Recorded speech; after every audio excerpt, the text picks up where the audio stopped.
gag is? And the gag. Are you ready for a divorce? Come on, culture. She said my culture is shining through. No, You better respect it. She came in with this big tub of boiling hot water. I was like, these people ain't got no hot water. Like, Let's just cut the bullshit, Gabby. Why does everybody in the Philippines able to blow down? my favorite thing about being Filipino, you don't know pain when you hold me. Girl, yes! Best part. Period. Hi, Mom. In the words of Wendy, how you doing? How you doing? You know, people like to drag my girl, but now everybody misses her. Wendy? You know, Wendy. Yeah. She used to really get into the teas of the tea. Yeah. Well, a lot of people don't know that, and this is just my take on it.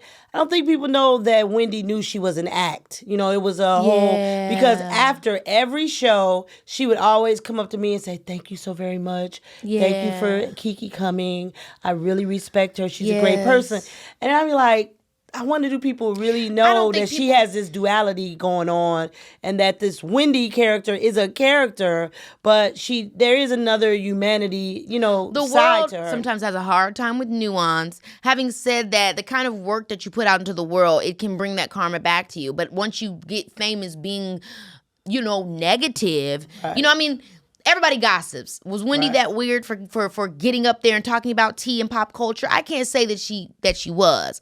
However, I do think sometimes, you know, when it came to some of those conversations she had with Whitney, you know what I mean, or Judge Mathis, she was not afraid to go low. And yes, it was a character, but the lines between the performance art and actual people's lives, or, you know, people's feelings, and them not necessarily being in on the joke or playing along or wanting to be a part of that, then that's when things kind of get messy. But if that's what her brand was, you know, it's kind of like, I'm a TV villain. That's my job. I have to make money this way. And I think towards the end, maybe she did kind of feel like, damn, you know, I don't want everybody to hate me. Well, it's always different for men and women. You know, we can say that, because when I was a teenager, there was a character on television. He was called J.R. Ewing. He was on this very popular TV show called Dallas. And I remember him, the actor, him being on the cover of People magazine, the most hated villain in America, or whatever. Sure. And, you know, I wondered as an actor, was that a problem? You know what I mean? For him, Sure. I don't ever remember him coming out saying, oh, yeah, it's a problem. But for women, I think it would have been a problem. I imagine her experience would have been a lot different. Or do you cut it off on some Howard Stern and you lean in? I am who you think I am. Boo, ha, ha, ha. You know what I mean? Sometimes people... Right. I don't know. I've never talked to Wendy, but maybe I should. Yeah. I wonder sometimes if people have just accepted. This is what a lot of people do with reality TV as well now. Like, once they become the villain, they just sign on to be the villain. I mean, we've seen people, like, for instance, Spencer and Heidi Pratt on Laguna Beach and the Hills, everything like that. They were hated. Now they've come out since then on TikTok saying the producers wanted us to be villains. Right. So we leaned into being villains. That's not who we are. She's actually a beautiful person. I'm a cool guy. Let me show you.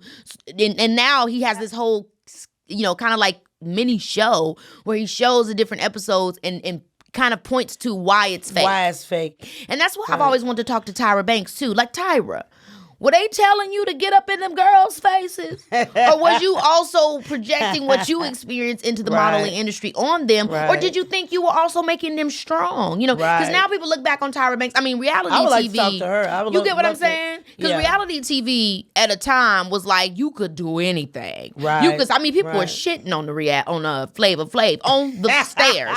So it's like things have changed. You know what I mean? And now people are trying to like kind of pull back that layer and see what's really everybody going on. is so brand conscious now. Oh my God, to the point of no return. So you can't believe any of it, because all of them are doing stuff for a brand deal or to launch their clothing line or something like that. So, and where do you draw the line from performance art in your life and what you're giving to the world and how you're impacting the world, right? Like, because it's one thing to play a villain in a movie, but to pretend to be a villain in real life on some Omarosa, is that, what do you think? Do you think there's a danger in that? I do. You know, I think that, you know, for like what we were talking about Wendy, I think that if you just live and stew in negativity if that's all you do is talk about negativity and then research, because this is a thing that we're not giving Wendy credit, or even Charlemagne the God, people that have created a reputation for interviewing and asking certain questions. They actually do a lot of research. Okay. Because Charlemagne's sharp. He'll come back and ask a question and you're like, oh wow, he really did research that. Yeah. And he spins it in a way where you know what I mean? So these people are smart, you know, so I don't think they get credit enough for that. But I just think you have to be very careful of how you live your life. If you live your life in positive energy and positive reinforcements, and that's the energy that you're going to get. Yeah. If you talk about people and make a living off of making fun of people, that's what you're going to get. So maybe we just talking about a little bit more balance. Hell, if you're going to give a little villain, give a little hero, give a little anti, give a little equality. Give a little bit of everything to try to make sure that you ain't setting yourself up for failure. I'm not mad at it. Okay, Mom, are you ready to get into some of these listener emails with me? I am. Yeah, okay. Sure. So here we go. Number 1. Hi, Keke. I'm going to do a voice for them. Hi, Keke. My son is in the 4th grade and has recently become best friends with a new kid in his class. I've met this new kid's mom a few times, and I cannot stand her. She's very judgmental and rude. My son has been begging me to let him go over the house. They have a pool, of course. But I keep making up excuses. I don't want to drag my son into the drama, but I don't want to lie about it to him, and I want him to have a play date at their house. From one mom to another. What should I do? Wow. I've been in this situation, especially with you as a child entertainer, because your dad and I wanted you to have friends. We wanted to try to create the most normal environment for the most not normal. It's no such word, but you know what I mean. Yeah. Being a child entertainer is not a normal, not a typical experience that everyone can relate to. Exactly. Yeah. But we tried our best, coming from Illinois and having a neighborhood and all this stuff. We tried to emulate that. So then you mingle with other parents that understand, that you think understand. And some of them damn parents were fucked up. Very rude. Their focus was crazy. You felt for the child. You really did. Yeah. But also, if you bonded with them, then that meant I had to deal with them. So how did you handle it? I'm going to leave this with you because you're a senior mother in the game. My kid ain't got no friends. Well, you did have a best friend, and there was a mother that I tolerated. She may look back and she may say, well, I tolerated your ass. But I connected with this one mother because you were friends with her child, and I just tolerated her. But I never agreed with her. I don't think that's fair. I don't think that's fair because I feel like you always end up saying you tolerated everybody. It seems like you tolerate Larry too. You don't seem to really be having friends like that. Who do you like for real? Other than your kids and family. I like a lot of people. I like people that are real. I don't like phony ass people. I like real people. I don't like pretentious people. I don't like people that come into my house and want to create this facade and that was a lot of the parents in the entertainment business. It's also very competitive. So what do you do? Do you think that when your kid is friends with somebody whose parents you don't like, do you feel like it's that in order for your kid to be friends with that kid, that you have to like the parent? Like, do you think that's an important detail? I think when your child is young, yes, you don't have to like the parent, but if your child is, like in the case of this woman, if your child is going, I want to play with Keke, I love Keke, I want to play with Keke, and I'm saying, I just can't stand Keke's mama, like, damn. I do think you have to bite the bullet to a certain extent, especially if Keke is a nice kid. So you don't want to hold the kid responsible for the parent. But I mean, like, and I can only go on my personal experiences, right? Like, I'm talking about parents like this. So how are you doing? What's going on? Tell me what Keke is doing. What project is she on? That's not really rude, though. That could just be annoying. Yeah. My thing is annoying. This. Yeah. If the mom is rude in the sense where when your kid, let's say your kid is around her and you're not. If she can't pick up the phone and answer you and let you know how your child is doing, that's rude. Well, that's rude and neglectful. If she doesn't if she doesn't make sure that, hey, my son always has it at 3 p.m., he has to take his lunch. Like, just look out for my baby for me. If she's rude like that, then you need to stop Well, I it. think or you need to be over there with your kid and watching your kid. That's what I say. You get what I'm saying? Now that's just, age has a lot to do with this question. Yeah. Because if her kids are 5 or 6 years old, I would not send my child to nobody's house without me being there. Now, if the kid is 12 or 13 years old and that mom is not being responsive to me, then it's still hell no. No. Now, if my kid is 17, hell, go over there. You grown now. Yeah, he or she should be able to discern. But I'm just saying, like I said, I came from a unique situation.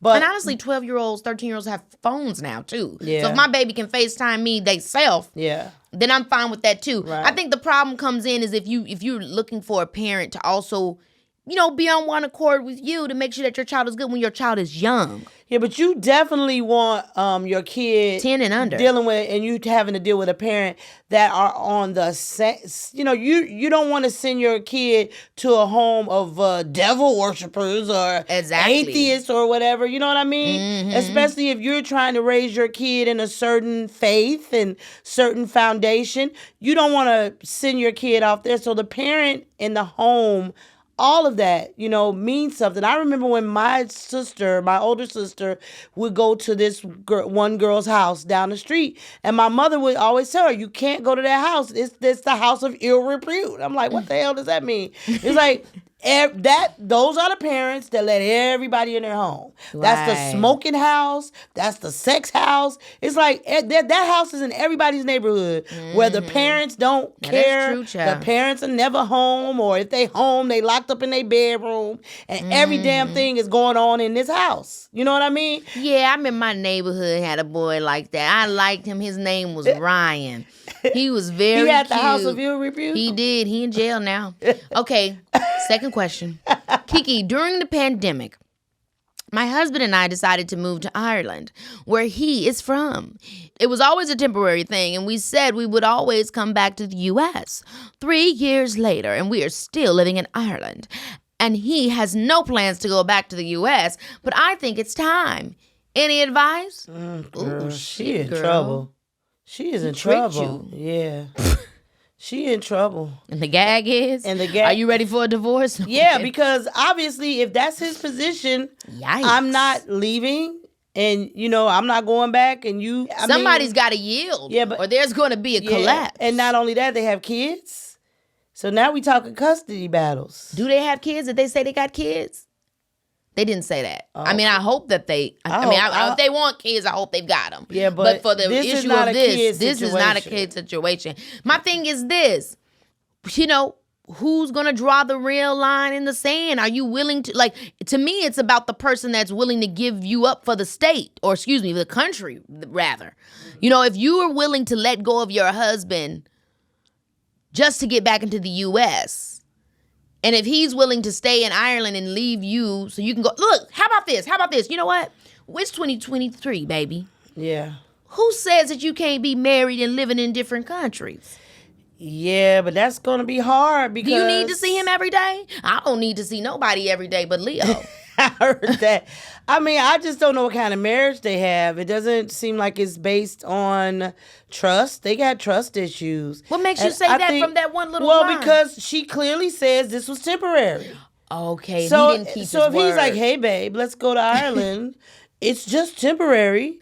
And then he's like, no, I'm not leaving. Well, let me put some context. I can't trust his ass. Well, let me put some context to it.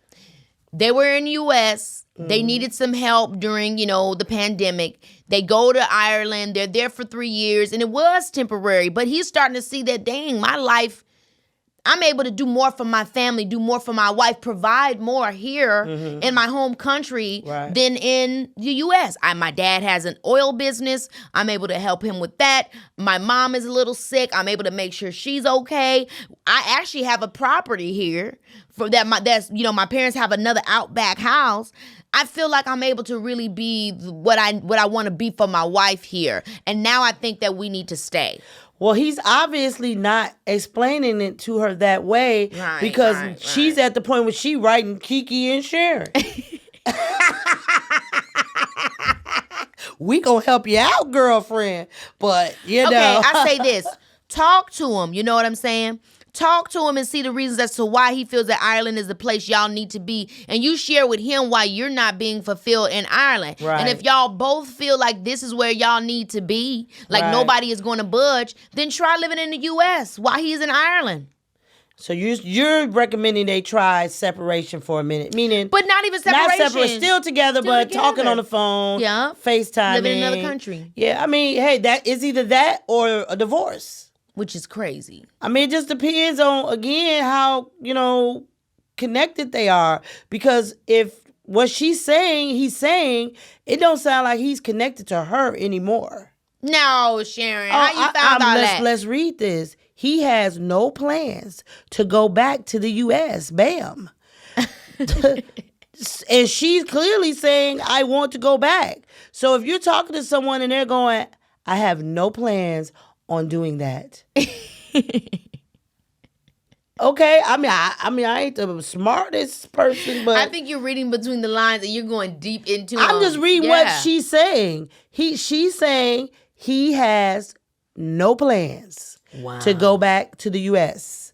I don't know how we, scoot around that. He has no plans. Well, you heard Sharon. Sharon says this man doesn't really love you, really. No, I'm kidding. Next question. I can't trust him. So anyway. I'm a mom to one daughter and really want to continue growing my family. But I had a really tough pregnancy. All I want is more kids. But I don't know if I can go through pregnancy again. I'm at a loss and I don't know what to do and feel such guilt and confusion. Wow. Okay. What was that? Jersey? What accent was that? That was just somebody with nasal problems. Okay. All right. Well, this is tough. This is a tough one. Don't have the baby. Adopt or have somebody else That's have the baby. That's what I was going to say. Right? I was going to say, there's a lot of beautiful children. Everybody doesn't have money for the surrogate.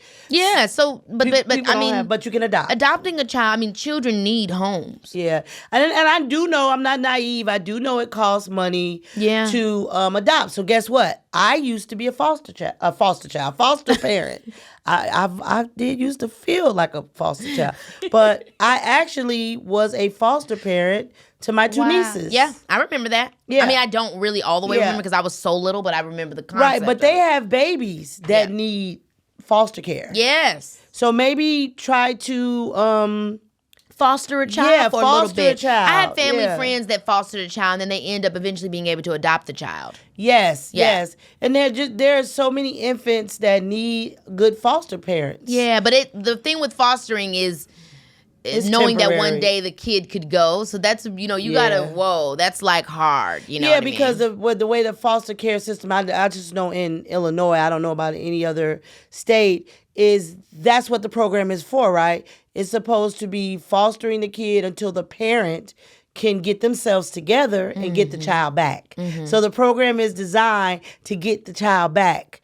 Some parents do, but it's a very small percentage. Most of those kids, once they're in the foster care system, they remain in the foster care system. Don't get me started on that. That really is so sad to me. Yeah, but in terms of her pregnancy, I think this is what I think. Your first priority, any mother's first priority is to the child that they have. Yeah. So you can't put yourself in risk of dying or becoming to the point where you can't take care of the child that you have. I love that. I think that's right. So you have to ask. And it's okay if you don't want to go through it again. Yeah. But if you want another child, there are other options. Yeah. You know what I mean? So think about that. You know what I mean? What is in your wheelhouse, what you can afford. I want a lot of kids, but I'm 30. Still in pretty good shape. I think I could be one of them people that keep on having kids till about 42. Yeah. I'm down for that. Why not? But if I get tired, then I'm going to probably be on some Angelina Jolie. Y'all going to see me out there with a whole bunch of them, from all over the world. Yeah, adopted. Yeah, because children need homes. So, wishing you the best. Wishing all of you guys the best. Definitely. And just, put it in prayer as well. A meditation, whatever that can help you make the best choices. Bam. Yeah, love that, Mom. Well, as always, I thank you for your wisdom. You're fabulous. You're welcome. Now I got to get into it with her. Baby, this is Keke. All right, y'all, get ready because today I'm sitting here with a Grammy, Oscar, and Emmy winning performer and musician. She is incredibly talented, and I am so thrilled to have her on the podcast. Please welcome to the show, her, aka Gabby. Hey, girl. Hey, how are you? I'm so good. I'm so happy to have you. Like I was telling you, like I feel like we're interconnected. We know so many of the same people. Obviously, we Mhm. both love the arts. I mean, you're fabulous. And so it was about time that I had you on the show. So thanks for coming. Thank you so much. I'm such a big fan, so I'm so happy to be talking to you today. Yes. Well, today we're going down the rabbit hole on roots, girl. We're talking culture, family, and I'm excited to talk to you about it because I mean, I have a big family. Family's everything to me, and it seems like you're the same. I mean, tell me about Mhm. your family dynamic and how your cultures influence you because I know you're biracial, right? Yeah, it's crazy. I grew up in the Bay Area. My mom's from the Philippines, and she came here Wow. when So she was she's like actually from the 13. Philippines, Yeah, she's born there. from the Philippines. Wow. Yeah, she came here when she's like 17 or 18, and my dad is from Arkansas. Um, yeah, so he's like Southern roots, and my mom's like, from the woods in the Philippines, so they have that in common. But yeah, it's like really cool to have been from the Bay Area because there's a lot of The Bay people has like such a me. lot of culture. Yeah, yeah, it's so much Yeah. culture, like the music, the food, the people, like everybody also appreciates all the cultures that are in the Bay Area. But yeah, Mm-hmm. growing up in the Bay, like there's so many Filipinos, so I've always been so connected to that side of me. And my grandparents lived in the house, so they were always speaking Tagalog in the house. Like you come into my house, you're like, oh, Wow. Filipinos definitely live here. Like, Oh my gosh. So wait a minute. Do you speak Tagalog or you yeah, understand it? I speak a little bit. I understand more than I speak, but I speak a lot. Wow. So growing up set the stage for me. I mean, did you feel like, I mean, I feel like whoever our moms are, the moms are the ones that's owning the house. So do you feel Yeah. like you grew up very Filipino or did you feel like you also got some of your dad's Arkansas culture? Like, I mean, what was the food like? Was y'all eating soul food? And, I don't know what a Filipino dish is, but like, what Yeah. were the vibes? It was both. It was both. And I'm so grateful because I feel like I mean, it was definitely difficult for me to kind of understand like where I belong because I always felt like Mm-hmm. too black for the Asian kids or too Asian for the black kids. Like it was kind of that weird thing where I had to learn how Right. to appreciate just who I am and having those two cultures behind me. Um, Yeah. it was a blessing and it was like a superpower. So every birthday party, it was soul food and Filipino food. Oh, Um, yes. but there's certain things like my dad grew up on that I don't know, my mom didn't understand, and things that my mom, grew up on, my dad didn't understand. So it was nice to get both of their perspectives. I like what you were saying about just because I do feel like sometimes, especially like, I mean, I'm black, I'm not mixed, but I know in black communities sometimes if somebody is biracial, it's very much so like which side you picking. So I'm always Yeah. curious, like as a biracial person, how did you adjust to that, right? Like, how did you decide to, when it came to your music or when it came to people challenging you on your blackness or challenging on your Asianness, if that's a word, like, how Right. did you learn to kind of come to terms with that and really be recognized as an individual?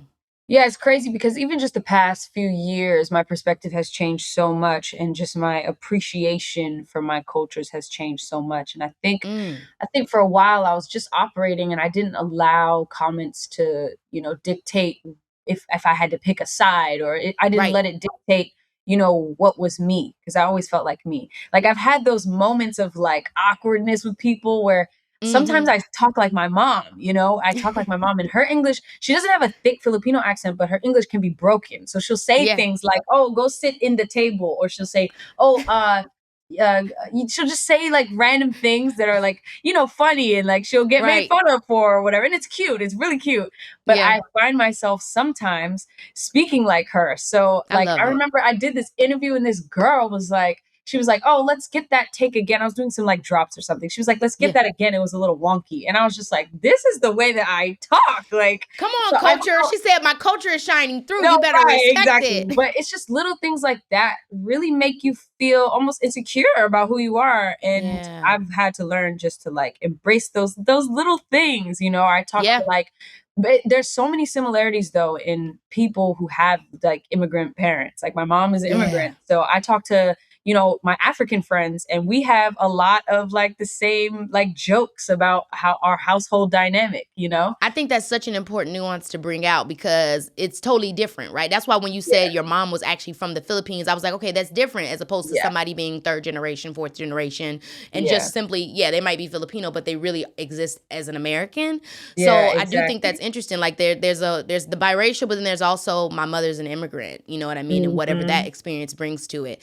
So at what age did you first go to the Philippines? I mean, I'm assuming you've been there now. Yeah. So I actually, the first time I went to the Philippines, I was 2 years old. So I don't really remember too much. But I was there for so long. So when I came back, my mom told me like I was speaking Tagalog and I had an accent and I had to like break it. I'm like, that's weird. Like I wasn't born there, but I went there at that age and I stayed for like 2 months or a month or something with my grandparents. And I was learning how to talk. So I like came back with a Filipino accent. I think my dad was like making fun of me or something. But after that, I didn't go until 2019. Yeah, and my mom has a sister there that she hadn't seen in like 12 years or something. And so that was the first time they got to see each other in a long time when I brought all the family back. And that was so special. Like I really got to see the town my mom grew up in. Did you experience any kind of like culture shock? You know what I mean? My gosh, now that you're more aware? So it's crazy. I had a show in Indonesia and that's like right, in the same area. So I flew over to the Philippines by myself and I went to go visit my aunt. And, I'm in the house. I'm like, wow, this is so cool. Like there's chickens in the yard and stuff. And I go to take a shower and I'm like sitting there forever. And I call my aunt and I'm like, hey, her name's Tita Man. I said, Tita Man, how do you turn on the hot water? She's like, oh, hold on. And she came in with this big tub of boiling hot water. I was like, these people ain't got no hot water. Like, it's a whole other thing, which was cool, And but it's totally different, like, I'm not like bougie or nothing, but it was definitely a shock. Right. Just the way they operate is just different. I mean. So what is it when you go to Arkansas, right? Because Arkansas, I mean, I don't know, like, is it, is there a culture shock there? Because the Bay, when we talk about the Bay is like so cool. Like you said, it has so much culture there. Yeah. Everybody is kind of mixed up, different, doing their own thing. Yeah. But then someplace like Arkansas, I mean, that's like, that's the South. So that also, I'm sure, could bring some culture shock, even just you being a California girl. Right. So I never got to see where my dad grew up in Arkansas. I've passed through there to visit family, but a lot of the family that lived there when I was growing up, they moved to Mississippi. So it's like Mississippi and Arkansas roots. So that's kind of where I would spend some of my summers with my grandparents.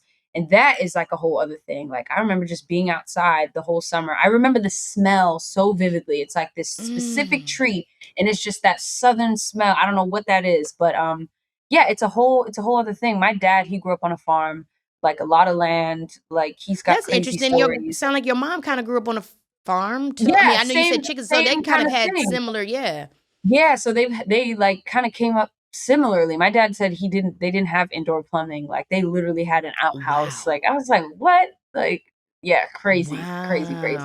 But my dad also, he actually was born in Pomona, California, and moved to Arkansas. Oh, okay, too. And so he grew up there until he was a teenager, and he lived in like San Diego. So my dad has a melting pot of like all of these different areas and vibes and just like cultures in him also, and that influenced his music, which is why my taste is very eclectic. Because when he moved to San Diego, he was listening to a lot more rock, and then he moved to Seattle. He was listening to like Hendrix and all of this cool music. So he's got a mix of things in him. So your dad was a musician or is a musician? Yeah, my dad's a musician. Is your mom musical as well?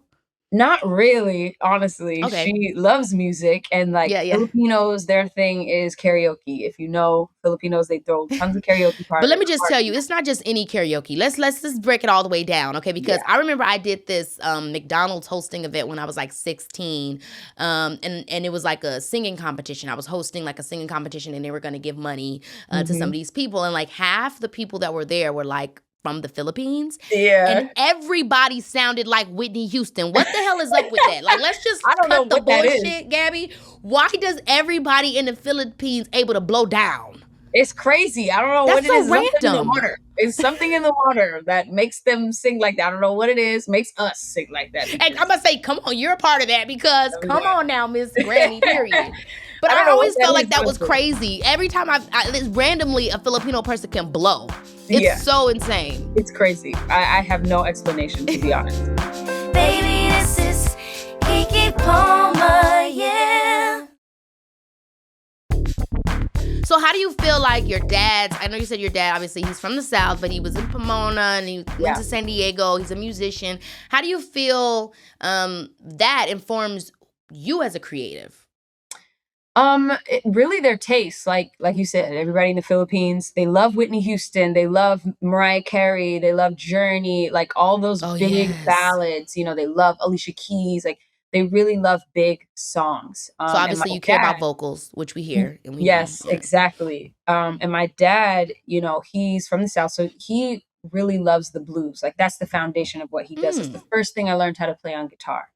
And so I would listen to a lot of the blues, and then, you know, he took me through like I said, Hendrix, a lot of the guitar players, Eric Clapton, Prince was huge in the house. So it was like then just those mixtures of genres really influence like the type of music that I listen to and the type of music I like to make. And my grandparents lived in the house with us. We're an extended family. Like my mom's parents lived there.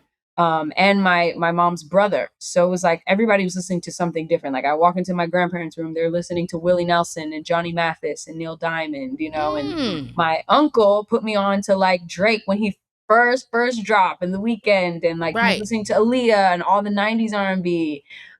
So all of these things, if you come to my show, you'll kind of experience my musical taste in my live show. I love that, and definitely you need to give me the next tickets, girl, because on the logo. I got you. So I think it's really dope because you actually did pay tribute to your Filipino heritage in your work. Like when you did Belle, you worked with a costume designer to incorporate Filipino script on your apron. What was that? What was that process? Yeah, that was cool. I definitely, you know, it was such a big deal because I was the first Black and Filipino Belle.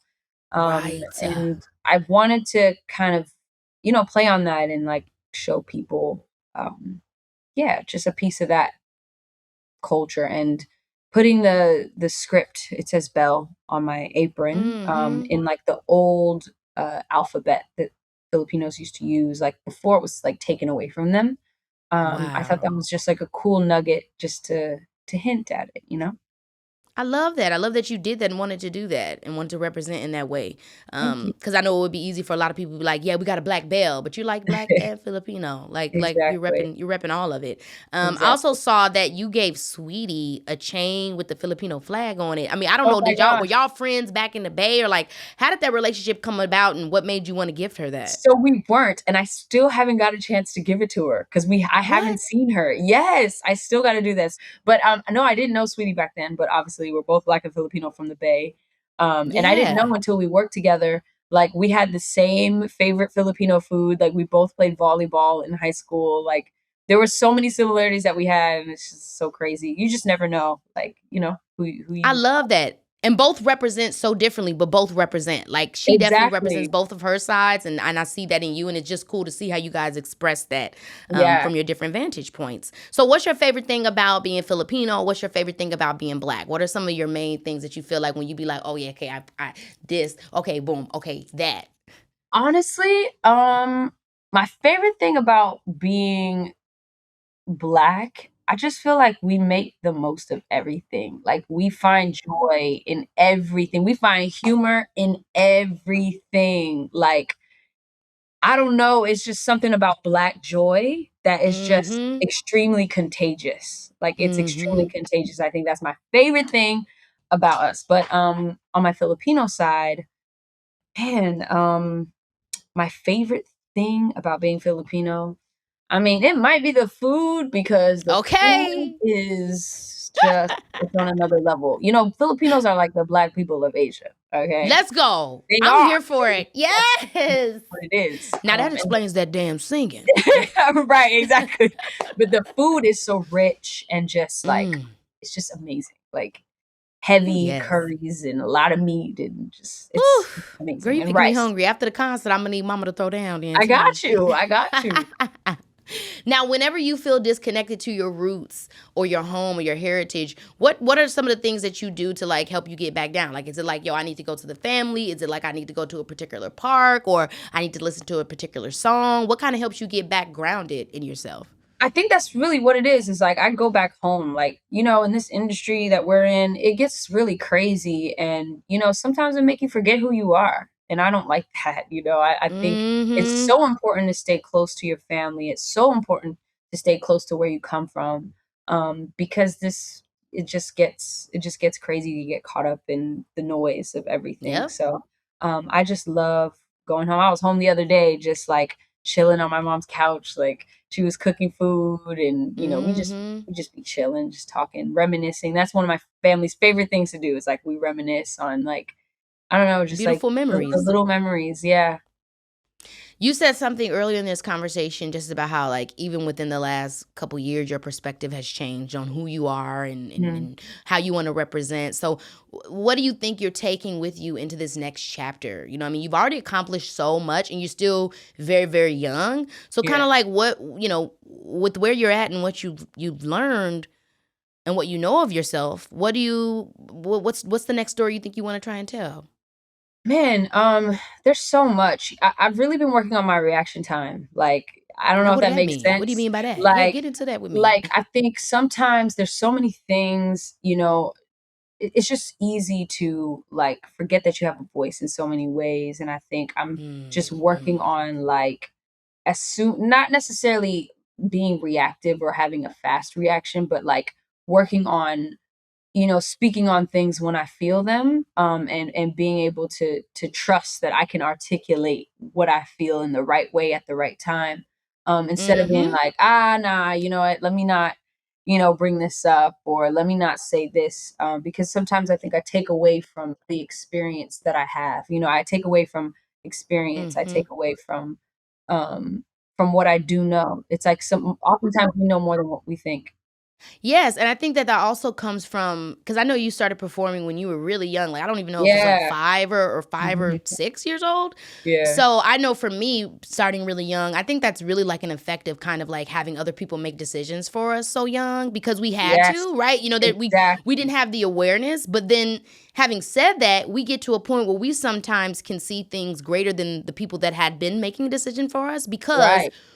we were the observers for so long. We were in the passenger Exactly. seat while other people were helping to lead our lives. And so it becomes a point where we really are the big boss and we got to be Yeah, okay with knowing that, oh, wait a minute, like I not only am I the one that knows what to say, but I can only be the one that knows what to say and say it in this way. exactly. So I totally know exactly where you're coming from with that. And I love to hear that because it's empowering. You know, when you've been Yeah, entertaining for so long and you know what I'm saying? Like no, I ain't afraid to tell you this ain't it. You know what I mean? I'm not about to be exactly. the little kid that's just trying to like be polite no more. Like now it's time for me to really let you know that I've come into my own.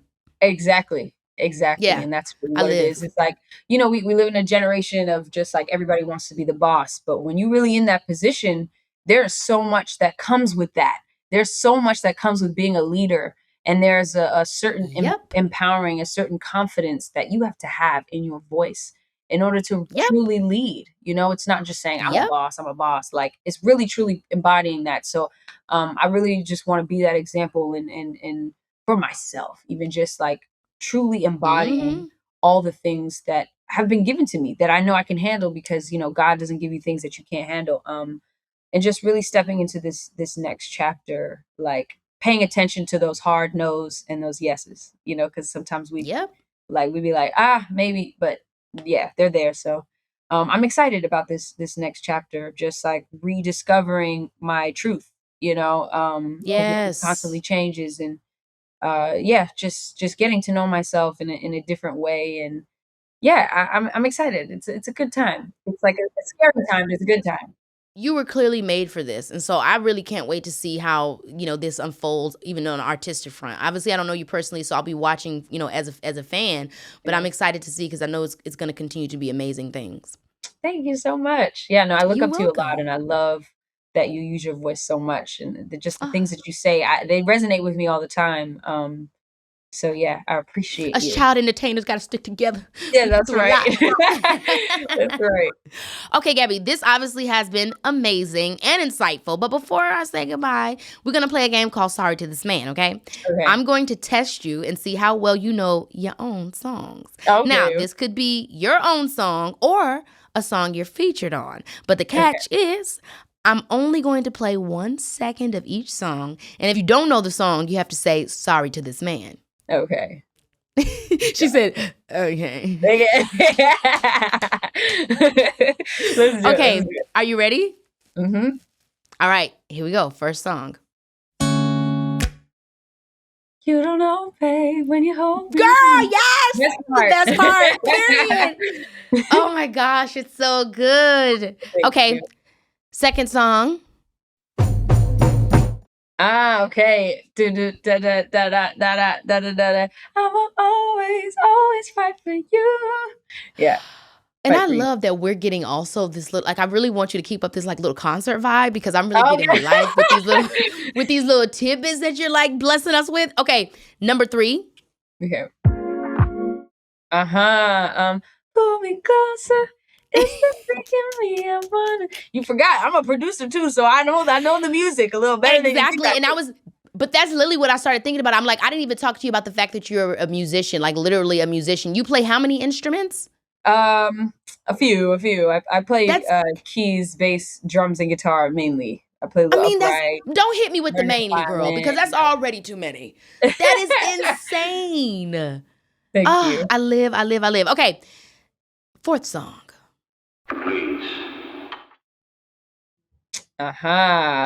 We could have been and tried. Yeah.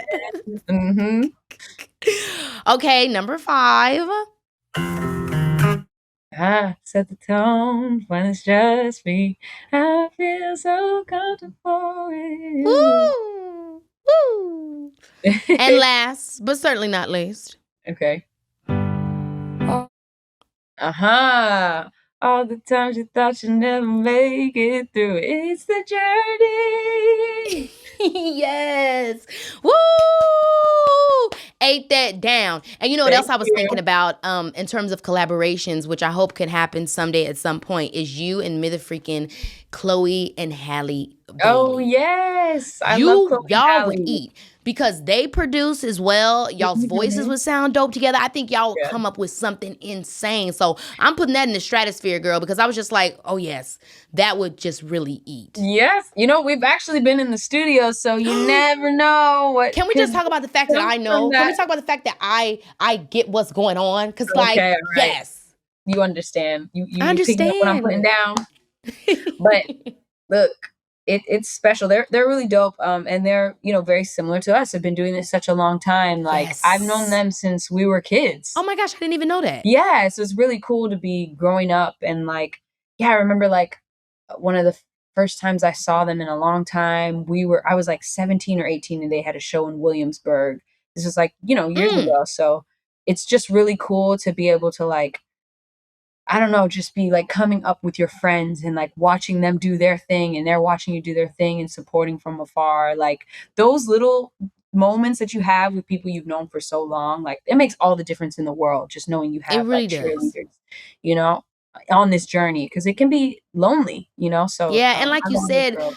I think it's also cool too to see your peers, right? Because those different big core memories or like crazy moments happen for us all at different stages. Yeah. And so I think it's important when we do have a connection to each other, or could at least be like, yo, what's up, and see each other every now and then, because it reminds us that it's not about where we are, it's about where we're going. Exactly. So yeah, maybe they don't know really, but girl, I've been seeing you do X, Y, and Z for years. Or maybe they just catching Exactly. on, but girl, they don't know how long you've been baking. So I think that's also the really cool thing when we can embrace our peers, is because we continue to be a reflection of what's out there for us, and to Yeah. never give up. You know what I mean? Absolutely.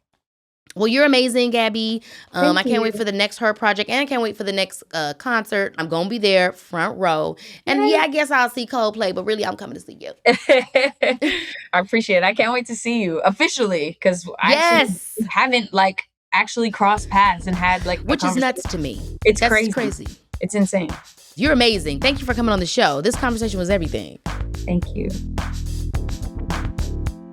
thank you for joining today. I do so appreciate it. More soon, and until then, you know it's your girl. Baby,